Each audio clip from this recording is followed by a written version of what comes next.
Bertemu kita sekali lagi dalam podcast #Notapis bersama saya Natasha Mustafa. Sebenarnya kan dengan akses kepada internet, semua benda sekarang mudah diakses. Nak rancang holiday pun senang. Nak pergi mana? Europe ke, Afrika ke, semua boleh. Betul tak? Betul. Tapi kan sekarang orang bukan hanya plan untuk pergi holiday tau. Orang pergi plan untuk umrah juga. Antara mereka yang melakukan demikian adalah rakan-rakan kerja saya. Jadi untuk mengongsi pengalaman mereka hari ini di studio Berita Harian adalah Muhaimin dan Iswandi. Apa khabar? Alhamdulillah Khabar baik. Terima kasih. Ni dapat diorang baru balik umrah baru-baru ini.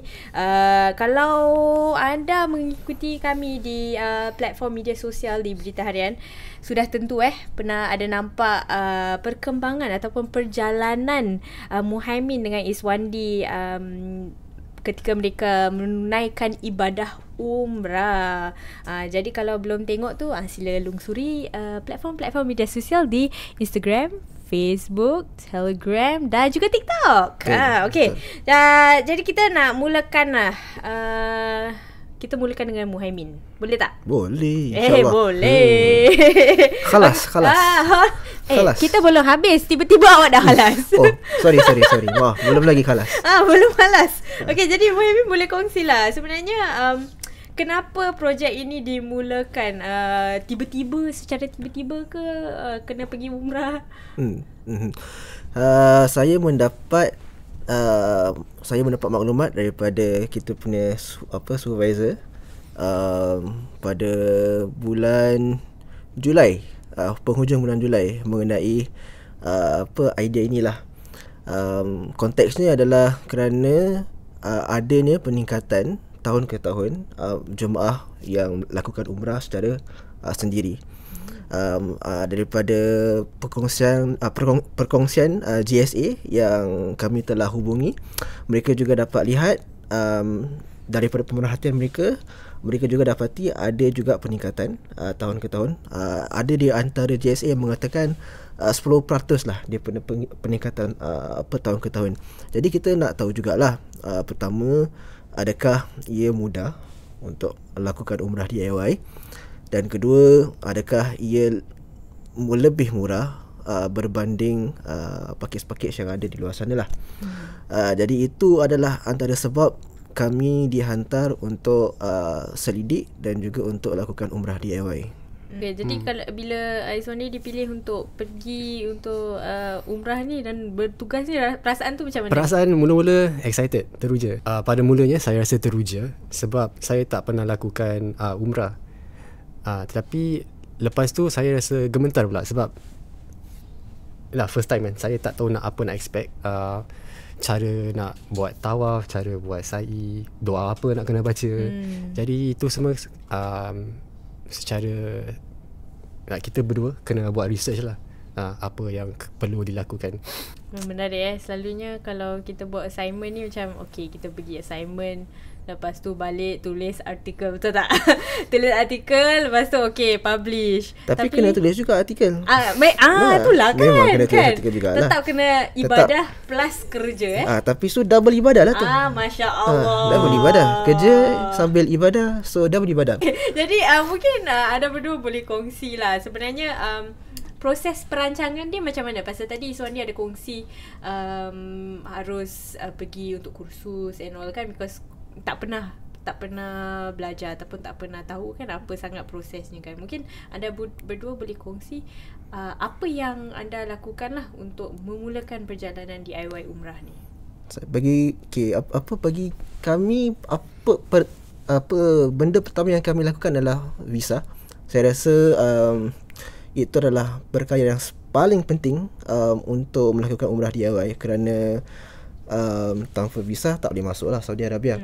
Tapi sejak kebelakangan ini lebih prosesnya lebih mudah untuk sesetengah pasport lah, khususnya untuk Singapura dan juga untuk misalnya Malaysia dan beberapa negara lain. Kerana pertama, adanya pilihan e-visa, iaitu pilihan untuk membuat permohonan visa secara online. Kedua ialah untuk membuat visa semasa ketibaan. Jadi when you arrive, apabila anda mendarat di lapangan terbang Jeddah, anda boleh memohon visa di kaunter yang ada kaunter khas lah dekat Dewan Ketibaan. So korang buat yang mana satu? Untuk kita ambil e-visa, visa online, kerana ianya memberi a sense of security lah, keselamatan. Jadi kalau misalnya permohonan tidak diluluskan pada peringkat online, kita dapat tahu dan kita dapat membuat pengubahsuaian lah untuk permohonan tersebut. Andai kata kita ambil visa on arrival atau visa semasa ketibaan, barangkali kalau tidak dapat atau visanya tidak diluluskan, you might be stuck there. So kami tidak mahu ambil taruhan tu. We don't want to gamble on that. So we decided to go with kita e-visa.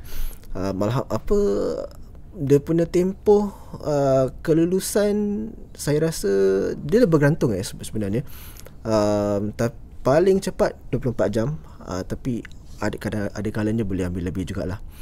On the website lah. That's on the website. Yeah. It may take a bit of time. Ia mungkin mengambil sedikit masa untuk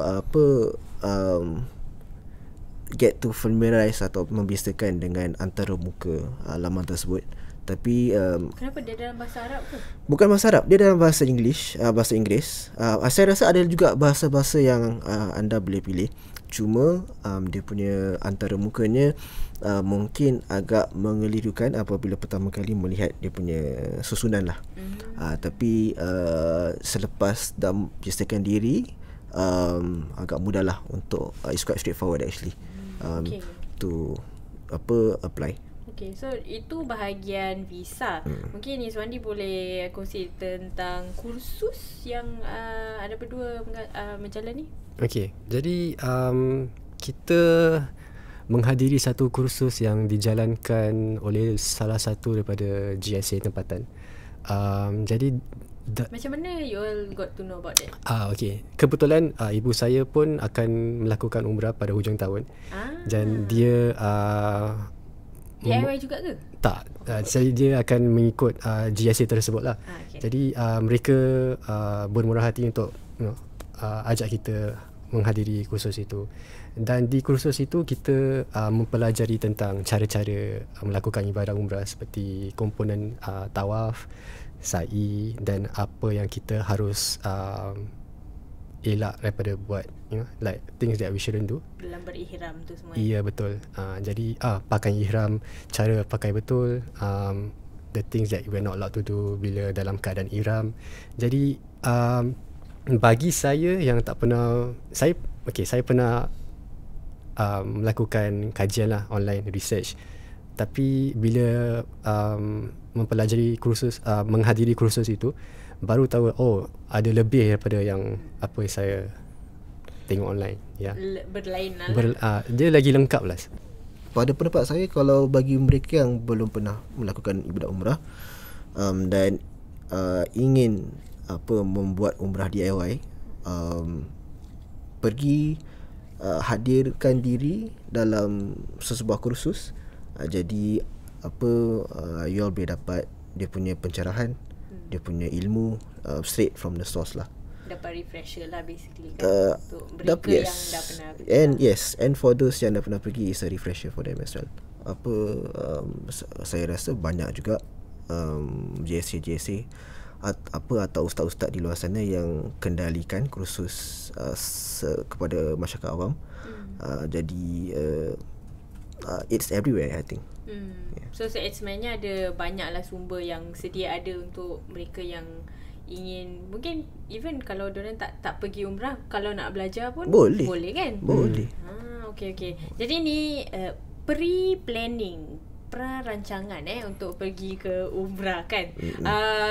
macam mana pula bila anda berdua di sana? Pasal saya ikuti series ni dengan teliti Ada yang cakap sampai pergi stesen MRT. Tak tahu stesen MRT Singapura boleh sampai Saudi pula lepas tu ada tertinggal, ada yang tak sempat nak dia nak naik gunung tapi bila sampai di situ tak boleh mendaki gunung itu. Jadi banyak perkara yang terjadi kan. Mungkin anda berdua boleh kongsilah. Bila dah rancang-rancang ni kan, bila dah sampai di situ macam mana pula? Before we touch on, sebelum kita pergi ke aspek semasa kita berada di sana, saya masih ingin lanjutkan lebih sikit untuk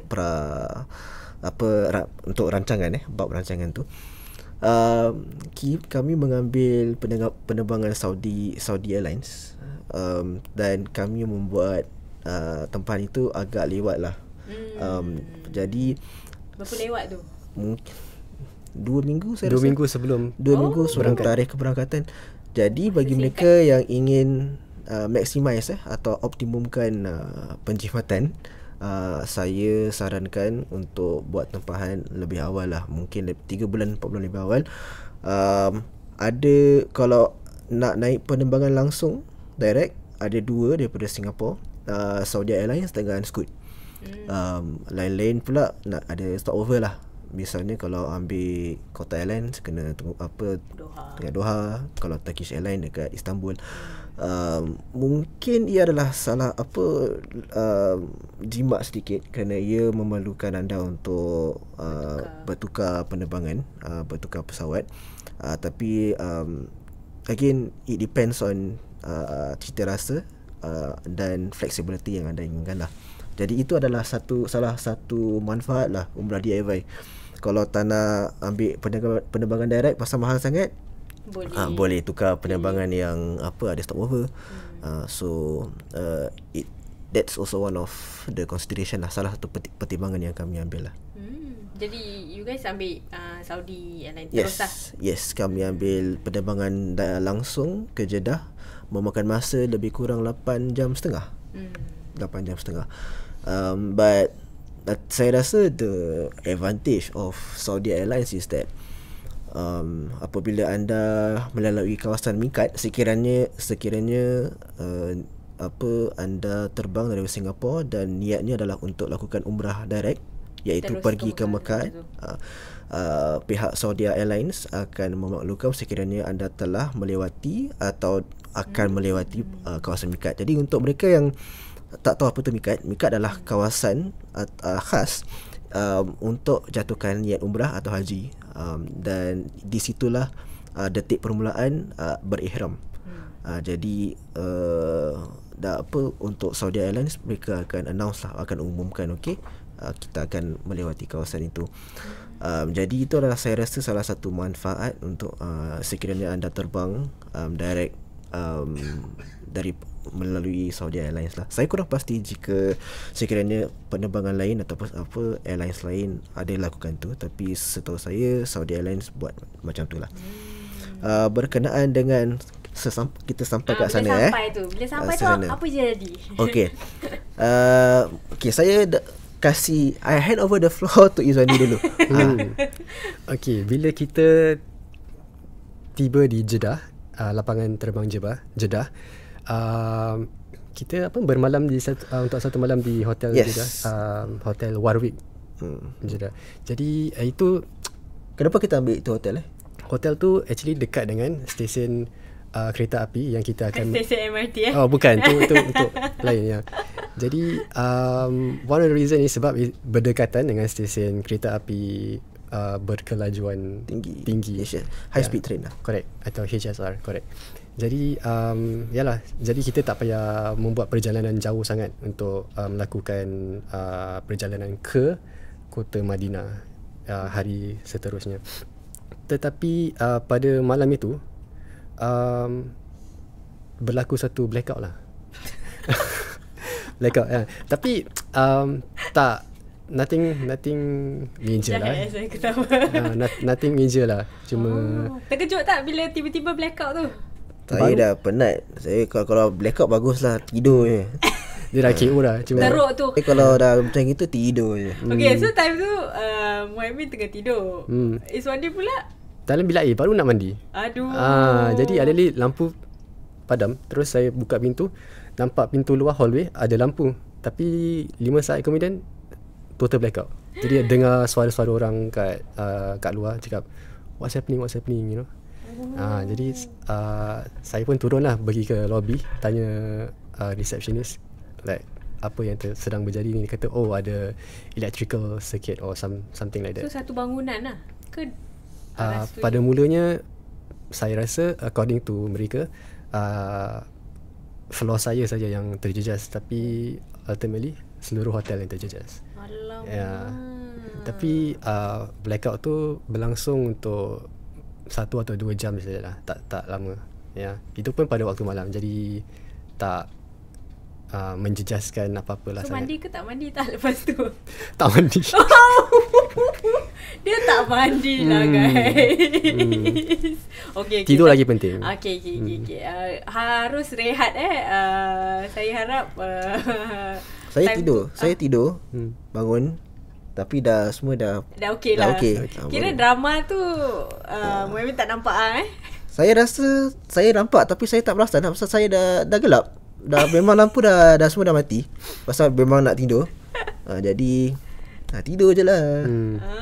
Okay. So okay, bila anda berdua pilih hotel ni kan, macam mana anda berdua dapat research ataupun pilihlah hotel ni, tahu yang hotel ni macam sesuai ke tak ke, selain daripada Pertimbangan yang kita ambil. pertimbangannya lah, selain daripada kejauhan dari itu. Saya rasa untuk hotel pertama ialah kos, kedua ialah jarak, dan ketiga ialah kemudahan lah. Untuk kami kami walaupun kalau hotel tu ni khusus kepada Madinah dengan Mekah lah, kalau misalnya hotel tu jauh sedikit kami okey, cuma yang penting ia value for money, and also it provides the amenities atau ia memberikan atau menyediakan kemudahan yang diperlukan lah, seperti sarapan pagi, dan kalau lebih baik shuttle, bagi perkhidmatan shuttle bagi hotel-hotel yang agak jauh lah. Jadi jarak dia daripada stesen kereta api tu berapa jauh? Okay, so saya akan pergi dari kota ke kota lah. Untuk bab penginapan ni, untuk Jeddah, daripada hotel ke stesen kereta api berkelajuan tinggi atau HSR adalah sekitar 5 hingga 10 minit berjalan kaki. Oh, dekat. Tapi suhu atau the weather there it's very hot. Panas. Apabila kita check out atau daripada hotel di Jeddah pada 9 pagi 9 pagi 9:30 suhu sudah mencecah 36. Jadi kita pun berbincang, naik kereta sudah, tak payah jalan. Pasal hajatnya memang kita nak jalan. Saya kita nak cuba time atau catatkan berapa lama lah daripada hotel ke stesen. Tapi pasal panas sangat, naik kereta lah. So perjalanan kereta agak memakan masa lebih kurang 5 minit lah, atau less than that lah. And then di Mekah pula kami sudah tentu kalau kat Mekah hotel-hotel berdekatan dengan Masjidil Haram memang mahal. Jadi kita ambil hotel yang agak jauh sedikit daripada Masjidil Haram, tapi manfaatnya ialah ada shuttle bus, perkhidmatan bus. Ni mungkin saya akan beri Izwandi untuk jelaskanlah berlanjut. Kat Madinah pula kami bernasib baik kerana kami dapat hotel yang baru, dan hotel tersebut jarak lebih kurang 5 minit berjalan kaki dengan Masjid Nabawi. And boleh katakan juga kami bernasib baik kerana apabila kami sampai atau kami lakukan umrah DIY, ia adalah tempoh lenggang, so kira off peak season. So we had the opportunity to do late checkouts, and then we also mereka juga memberikan kami bilik yang agak baik lah. So itu ya, bilik tu bukanlah antara pertimbangan. Cuma antara one of the considerations that I've mentioned earlier lah, dia punya convenience, dia punya shuttle services, and also dia punya cost lah. Pasal saya rasa ultimately as travellers who are doing umrah DIY, the pertimbangan paling utama adalah dari segi kos. Kita tidak mahu berbelanja terlalu banyak, tapi kita juga tak mahu korbankan keselesaan lah. So actually when you guys pergi untuk ni, ada bajet ke? You guys macam, kami diberitahu ada bajet oleh kita supervisors kami. berapa bajet tu? Saya rasa kami tak mau cakap lah dia punya bajet lah but it's a decent budget lah. Okay, tapi do you bust the budget? It's around that. Okay. It's around that. Okay. It's around that budget that was given. So yeah. Okay. And then Izwandi nak terangkan tentang mungkin ada cabaran lain yang anda mengalami? Cabaran lain. Okey. Cabaran kelakar yang terjadi. Cabaran pertama yang saya menghadapi adalah ketika kita nak berangkat dari Jeddah ke Madinah melalui kereta api HSR. Itu baik ya. Itu baik. Itu saya rasa baik gila. Itu baik gila. Jadi kisahnya pada tahap rancangan tu, kami berdua dah berbincang lah nak beli tiket kereta api HSR. Tapi pada waktu yang sama, pada tarikh yang sama, tempat duduk pun yang sama, bersebelahan je. Okay. Tetapi saya buat tempahan untuk perjalanan untuk tarikh yang salah. Jadi satu hari sebelum yang hari yang kami hendak berangkat.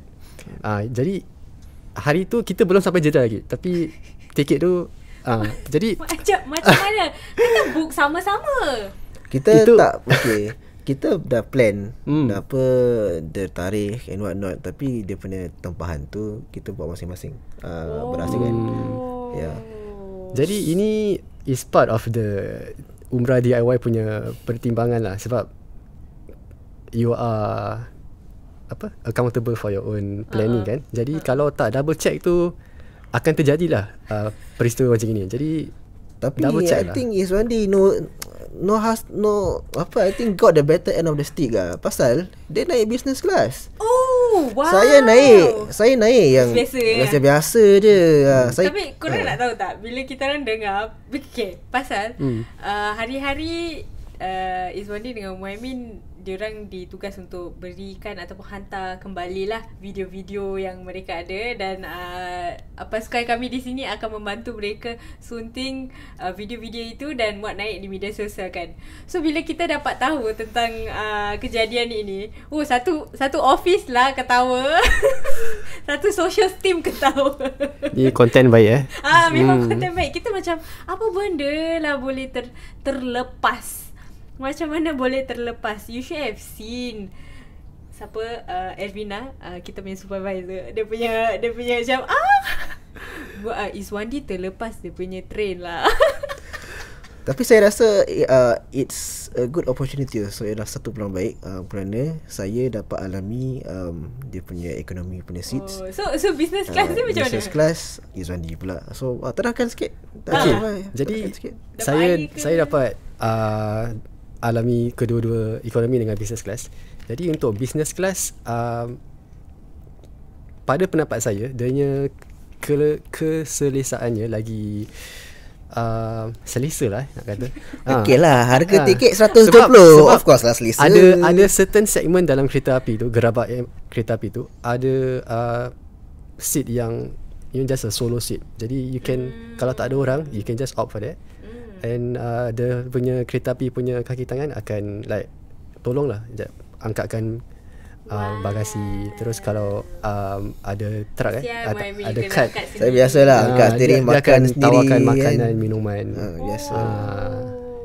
Okay, so bila pasal terpaksa beli tiket baru tu, Terpaksa. tiket biasa dah tak ada lah. Ya, betul. Oh, ingat sengaja. Oh, saya nak rasa sengaja tu dia Tak nak tahulah rasa dia, business class. maybe niat dia sengaja beli 16. Pasal kita kita kena Itu niat dah salah dah. kita depart 17, tapi mana tahu niat dia tak apa, beli 16 lah, try the luck. So issue dia is pasal masa lah, as in like dia Tarikh punya time dia. difference lah. Tarikh. Salah booking lah.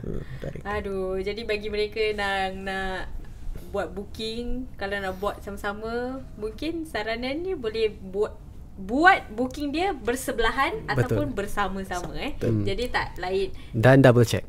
Double check. Kalau tidak boleh mengalami business class. Betul. Tapi saya juga ingin anjurkan bahawa kalau nak buat tempahan, buat tempahan awal untuk HSR, kerana untuk musim sibuk tiket-tiket HSR cepat jual.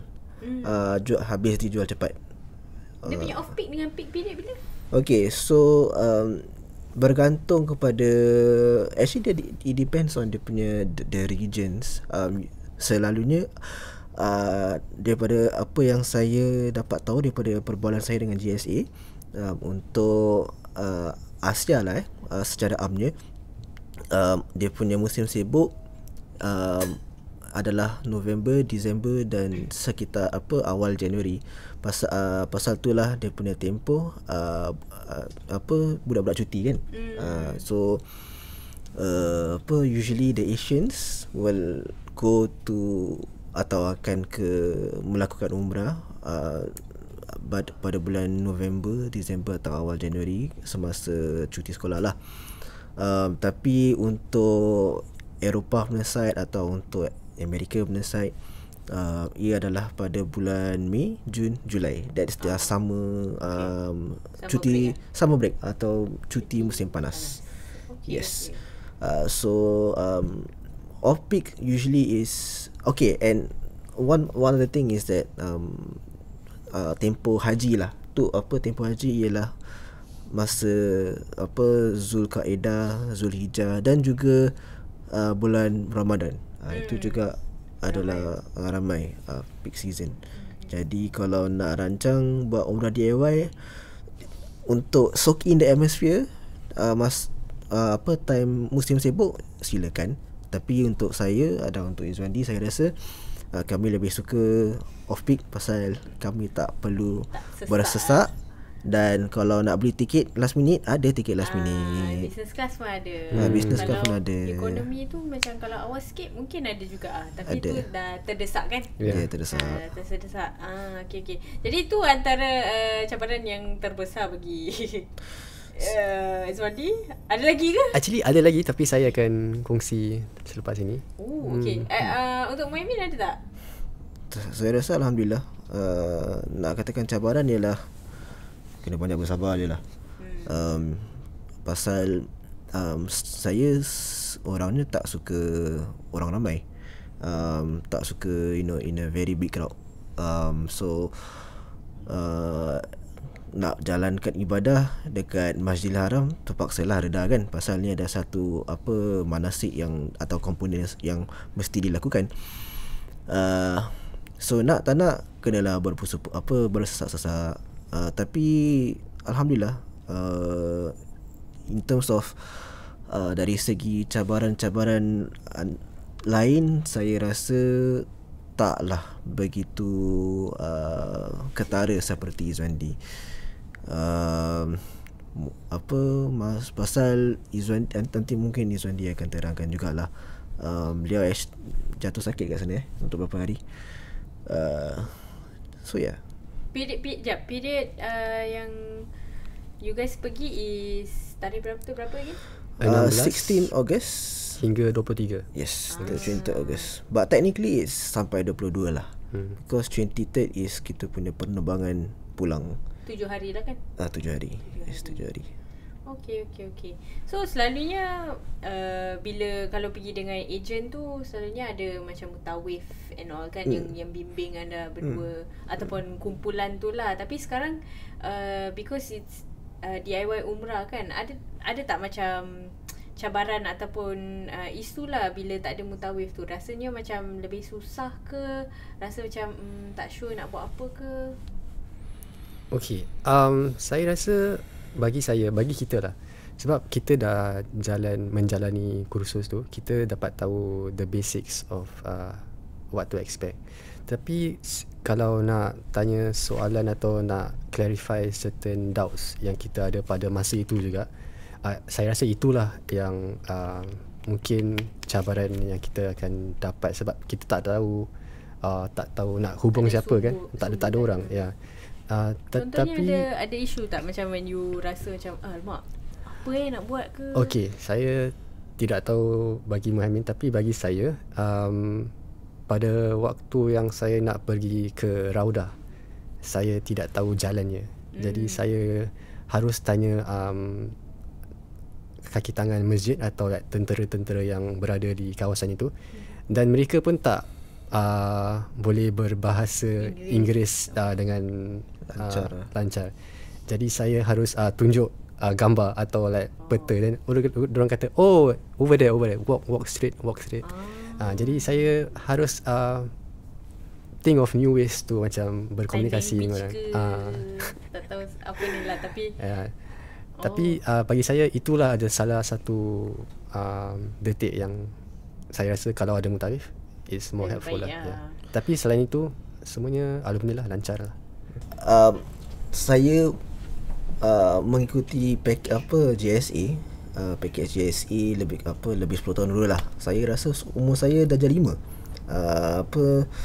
Dia punya manfaatnya ialah segala aturan dirancang oleh pihak JSA. Jadi kita hadirkan diri je, tak payah fikir banyak, dan kita ikut je. Makanan, sarapan, makan tengah hari, makan malam, semua ditanggung. Pengangkutan juga daripada point A to point B ditanggung. Begitu juga dia punya atur cara. So misalnya nak pergi ke Jabal ke atau points of interest, sudah dirancang oleh pihak JSA. Jadi berbanding dengan umrah DIY di mana kita harus lakukan penyelidikan untuk tapak-tapak yang harus kita kunjungi, bagaimana untuk ke sana, dia punya tempoh berapa lama daripada point A to point B. Jadi itu semua adalah pertimbangan yang kita harus ambil lah sebagai jemaah umrah DIY. Dan juga untuk berkenaan dengan mutawif lah atau bimbingan lah, aspek bimbingan, dengan perkhidmatan yang ditawarkan oleh JSA, bukan saja jemaah ada mutawif atau ada juru bimbing, adanya juga refresher courses atau kat sana atau dekat hotel. Kadang setahu saya ada JSA yang mengadakan refresher courses sebelum melaksanakan umrah tu sendiri. Di sana bila dah dekat Madinah ataupun depending lah on apa rancangannya dekat Madinah atau kat Mekah. But before you embark atau sebelum anda lakukan ibadah atau manasik umrah tu sendiri, ada just a short refresher yang ustaz atau mutawif adakan lah. Jadi ini adalah satu value add atau tambah nilai lah yang jemaah boleh jangkakan apabila. Jadi kalau macam mana diorang nak cari GSA ataupun mungkin mutawif di sana? Jadi kalau bagi jemaah umrah DIY yang ingin menggunakan khidmat mutawif, anda boleh sertai this Telegram group lah, umrah DIY, di mana kontak atau nombor-nombor mutawif tempatan ataupun nombor mutawif yang ada di Madinah dan Mekah akan ditawarkan lah anda boleh just approach them, and then pasal harga semua, itu akan pihak mutawif akan beritahulah berapa dia punya pecahan semua. Itu kena PM tepi lah. Itu kena PM tepi. Okey. Jadi itu untuk mutawif lah. Jadi kita tahu sebenarnya anda berdua ke sana bukan hanya untuk menunaikan ibadah umrah, tapi juga untuk buat liputan kan. Jadi susah tak untuk anda berdua lah menangani masa atau mengimbangilah masa untuk tulis artikel, tulis laporan, lepas tu buat ibadah. Mungkin boleh kongsilah pengalaman itu. Okey. Jadi salah satu requirement yang kita harus lakukan adalah untuk membuat blog seharian, daily blogs. Dan oleh kerana the time zone difference di Singapura dengan di Saudi Arabia, berapa jam 6 jam 5 jam. Ya, jadi itu agak berbeza lah in terms of nak submit kita punya artikel atau blog entry. Jadi kita harus selalu tengok masa untuk memastikan kita tak melepasi tempoh itu, dan supaya rakan-rakan kerja kami di Singapura boleh membantu untuk masukkan apa yang kita tulis ke dalam sistem kami lah. Jadi ia ada satu team effort. Ya. Dan I think dari selain itu kita pun harus merakam video untuk dimuatkan naik kepada sosial media kami. Jadi kita harus be in the zone atau be in the mood bila kita berada di luar, bila berada di tempat-tempat ziarah, untuk beri keterangan atau background information kepada penonton kita. Jadi kita harus tahu sendiri apa yang sedang berlaku atau berjadi di tempat itu. Ya. Yuswandi dia dalam the zone sangat. Dalam satu video tu dia macam baru bangun tidur in the zone. Okay. Untuk pengetahuan pendengar, salah satu supervisor kita ada kongsi, okay, bila dah kat situ, bila nak buat vlog tu, bagi vlog-vlog yang paling real, paling raw, paling real dan paling raw. Jadi macam boleh bangun tidur, lepas tu terus ambil kamera, lepas tu dia betul-betul buat macam tu lah. Saya lain sikit lah. Saya kalau bangun tak boleh function. Kena ada kopi So kena relax dulu, makan sarapan, mengopi, okay, baru. Jadi untuk YB pula macam mana? Ada macam rasa isu susah tak nak menunaikan ibadah sampai bekerja pada masa yang sama? Saya rasa I think the kemuncak umrah DIY yang kami lakukan adalah semasa pelaksanaan umrah itu sendiri di Masjidil Haram. Pada itu juga kami sedang coordinate dengan kita punya rakan kerja, rakan pejabat kat Singapura. Kita akan bersiaran langsung. Jadi saya pada waktu itu alhamdulillah tak ramai orang untuk semasa kami sedang tawaf. Jadi kami sempat lakukan tawaf umrah. Lepas itu baru kami bersiaran langsung lah daripada di sana. Di Instagram kan? Di Instagram. Saya rasa itu ada satu komponen yang agak baru untuk kami, untuk berita harian secara amnya, kerana kami tak pernah lakukan. Belum pernah dilakukan. Dan kami mendapat beberapa soalan daripada Instagram berkenaan dengan manasik, aturan dan sebagainya lah. Jadi for those who log on and watch our live, thank you. Saya harap kami dapat memberikan anda sedikit sebanyak pengetahuan tentang umrah DIY, dan anda juga dapat lihat pemandangan Kaabah lah. Ada ramai request. Sebenarnya saya pun request tunjuk perkarangan Masjidil Haram.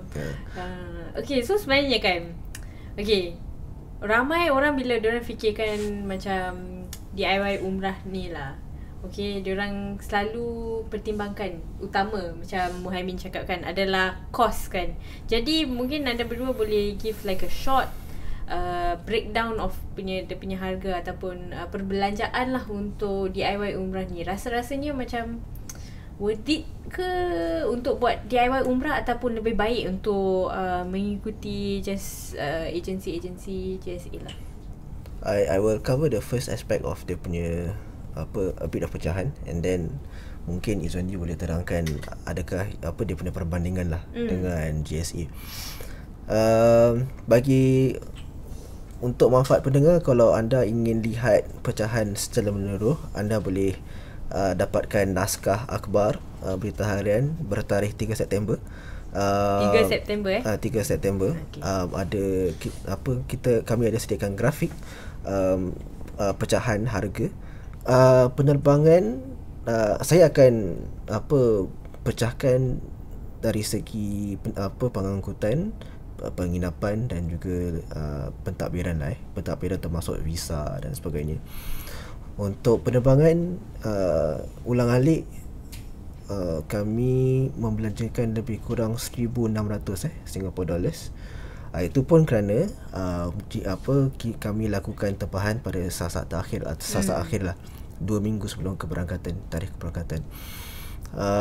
Untuk dia punya high speed train atau pengangkutan darat seperti dia punya hop on hop off buses and all that, totalnya atau secara keseluruhannya ia lebih kurang 400 hingga 500. Jadi itu je pengangkutan, aspek pengangkutan saja dah makan lebih kurang 2,000 lah. Wow. Lebih kurang 2,000. Untuk penginapan pula, untuk 1 week di Jeddah adalah harganya untuk satu malam adalah 110 gitu Untuk 2 orang? Untuk satu orang. Okay. So untuk di Jeddah ialah 110, lingkungan gitu. Di Madinah, kami selepas Jeddah kami ke Madinah dulu lah. Jadi untuk Madinah untuk 2 malam. Untuk 2 malam ialah 530 lebih kurang.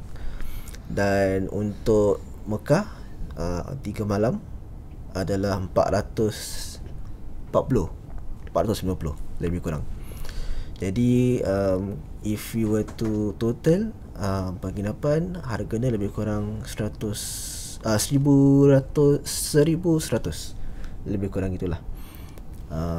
Untuk lain-lain pula, visa, aspek pentadbiran, visa dia punya harganya 150 Singapore dollars. It's actually in USD, but if converted it's about 150 to 160 lah, 150 160.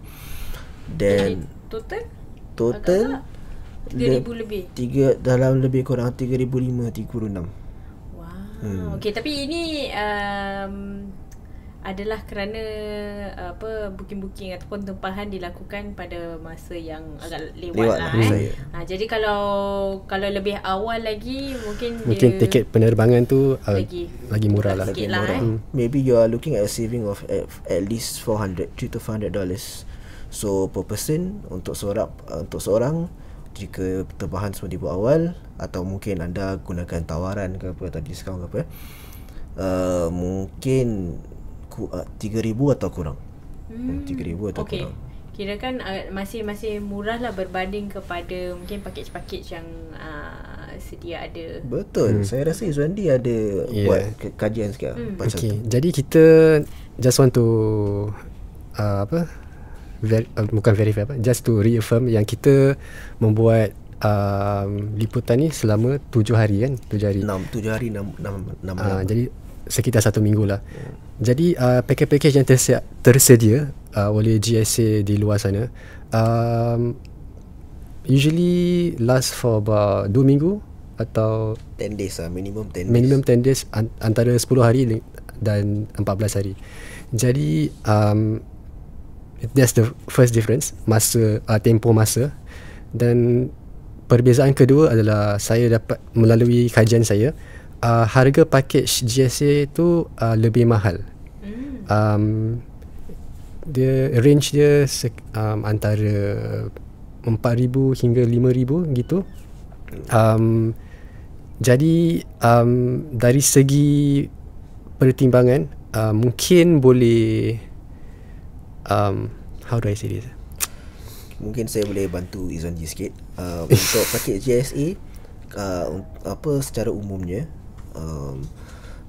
dia punya, it's not per person, but it's actually selalu 2 orang. Dua orang, Correct. 2 orang Yes. atau 4 orang. Yeah. Berkumpulan. Jadi ikut macam bilik kan? Betul. Okay. Tapi with that being said, walaupun harganya untuk bilik 2 orang atau 3 orang atau 4 orang, tapi bayarannya adalah untuk 1 orang. Satu orang kan?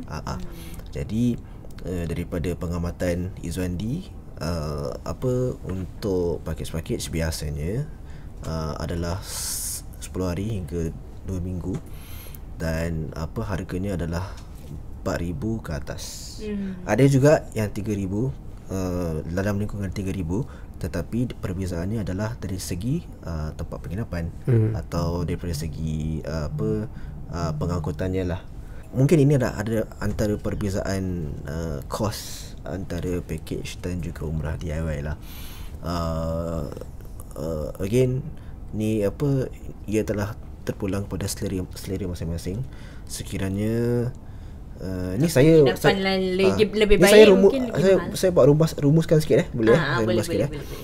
Jadi kami berpendapat untuk mereka yang inginkan kepastian dan juga ease of mind so as to speak, package adalah salah satu atau mungkin pilihan yang terbaik untuk jemaah tersebut lah. Untuk jemaah yang telah lanjut usia dan mempunyai masalah kesihatan, kami juga anjurkan untuk naik melalui package lah. Bukan kami saja, tapi daripada perbualan dengan pihak JSA, pihak JSA juga menyatakan lebih baik untuk ada ikut package, kerana dengan khidmat package adanya perwakilan. Ada jadi wakil. mereka kalau ada apa-apa yang terjadi, Correct. ada sokongan lah yang kalau ada apa-apa terjadi, mereka tak perlu kancong lah, tak perlu terkepung apa, ada wakil di sana untuk membantu. Ni berbanding dengan jemaah DIY, di mana sekiranya ada berlaku sesuatu kecemasan ke, atau nak kena pergi ke hospital ke, anda harus lakukannya sendiri. Jadi Tetapi kami rasa faedah membuat DIY secara umrah secara DIY adalah flexibility anda tidak terikat dengan jadual GSA yang mungkin anda mahu pergi ke satu tempat ziarah saja for that day. Dan bolehlah ada that flexibility untuk just pergi ke satu tempat. Tapi kalau mengikut jadual GSA, terpaksalah ikut rombongannya. Ya.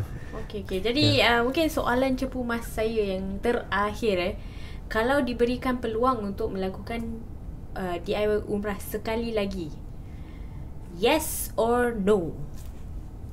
Pada saya, yes. Okay, untuk Muhammad? saya rasa saya akan lakukan DIY lagi. Tapi untuk tempoh lebih lama. Untuk apa? Untuk tempoh lebih lama. Okay. Mungkin kalau ni siri dia beranak kita tak tahu Season 2. Season 2. Ya. Okay, tu kita kena tanya supervisor kalau ada season 2 bos, boleh bos, hantar bos jangan lama sikit lah, 7 hari macam pendek sangat lah. Jadi kita dapat dengarkan pelbagai pelajaran dan juga pengalaman yang agak unik. Ada kelakar, ada tak tahu nak ketawa, tak tahu kelakar ke tak. Tapi kelakar seram lah. Kelakar seram, betul. Seram.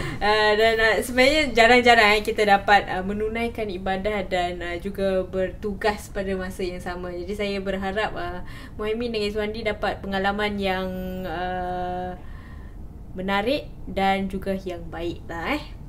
Jadi bagi mereka yang sedang berfikir untuk menunaikan umrah secara DIY, saya berharap maklumat yang dikongsi hari ini anda dapat memanfaatkannya dalam rancangan anda nanti.